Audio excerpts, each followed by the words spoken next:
Hello and welcome to the Tarkus Zone. Thank you for joining me. Today we're playing some Ars Notoria, and I'm just going to show you the house that I created this evening. I got on, a couple hours ago, and I deleted my character, I deleted my world, I created an entirely new world. I was able to find the clay nodes that I needed that I was lacking to make these house walls. So I've been spending my evening just running around the world getting the clay nodes. I have basically automated all the wood in the game. So right now I've got a constant flow of lumber coming in, a constant flow of wood coming in. So if I go to I and go to the resources, right now I've got over 152 of the lumber, and I've actually got thousands of the softwood. It's just that it keeps on. They're in actually they like this hopper has 1,190 in them, so I just drag them over out of these hoppers when I need to make something with the wood, or yeah, with the logs. That's what this satchel on the ground here is just a bunch of logs sitting on the ground. And right now I pretty much can just continue building and building and building as long as I've got clay. And the best way to get clay in the game is you're going to find these nodes called earthenware. Take note when it's black, if the icon is black, it means it's been exhausted. When it's blue, it means it hasn't been exhausted. It means you can harvest it. So take note on that when you're looking at your map to go to particular nodes. Like this node over here is blue. It's an earthenware. It's blue. I can get on my horse. I can run here and get it. But once I get it, that node will turn black. So basically what you're going to need to be doing, because a lot of these nodes are still black, you're going to be spending a lot of time waiting for clay to respawn, because this whole process of building these walls require clay and it requires the lumber. Again, not a problem when you have multiple sawmills, or multiple sawmills. Let me just show you what I mean by that. I have 4 of these sawmills running, so they're bringing me in passive logs, and I've got 3 of the circular saw running, which are bringing me passive logs in, lumber. So the sawmill gets the logs, and the circular saw does the lumber, which is the tier 2 part of the process. It's the processed part of it. And if you go to build your walls, you'll know that you need 4 lumber, and then you need the earthenware. So once you get the wood automated, it's just the dang clay that you need to get. So everything you see here, I built within a few hours. I've been just putting around. Still, like I said, I had started a new server, deleted the server, deleted my character, started all new, and this is what I was able to build in just a few hours by myself. No cheat codes, no nothing like that. I built this myself. Over here I've got my sawmills. They're not running right now because my storage is just full, and each one of these things got a bunch of the logs in it. So my lumber storage is at 152. That's why they're not running. And what I ended up doing was putting the debarkers on this side of the wall. So these debarkers that are running on this side that causes the process to be automated are on the outside wall of the building. And the doors work just fine by just hitting E. Here I've got my furnace. I believe, yeah, right now I've got 51 of the iron ignites, so I've got plenty of those going.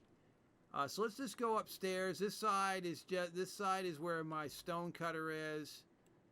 I've got plenty of the blocks. Table there.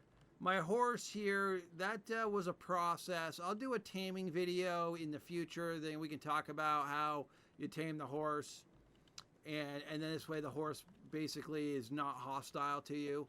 I can get on it and ride it anytime. So going up to the second floor that I made here, looking down into the bottom portion here, this just loops around to this side. My drying rack's right here for my hides. I just put it right there. This goes over to my potions and dye area. That's what's here. These are all the benches you need to do the dyeing process. And then this just kind of goes around in circles, goes back outside to the side of the building. And here is where most of my material storage is for like iron, stone, blocks. I just stuck them up here on these foundations. So we'll go back into the building. See, I've even put like a foyer box here at the alpha. I didn't put a door here. I thought that would be a little dirty having to open and close it in such a small little compartment. But I put it there. I put a doorway here and boxed it in so that it kind of makes it feel like this building could be in a winter environment, and it has a breezeway. This is looking down into the structure. Then we'll go up to the third floor here, which is these stairs here. And up here, that's all I do is I just put my my pitch containers so that my pitch, I have a place to put my pitch. I'm going to go up as high as I can go. My plan is tomorrow just to farm clay and go up as high as I can go. So my next story is about to be put on this thing. As you can see, I got this wall here that I started the process. I put this this out here so that I can jump and not take damage. See, I was able to come off the top of that building and just come down to the ground without taking fall damage. And I didn't have to weave inside the building. So when you're building buildings in games, tier them like that so you can use them as giant stairways to get down back to the main ground. This is my the pitch maker, but again, I'm full. I can't get any more of that. I've got 1,000 logs in that thing. So really right now, the game to me is just going around and getting the clay. Because if I can get the clay, then I can just continue building onto the structure. As for most of the benches, I've tested them all.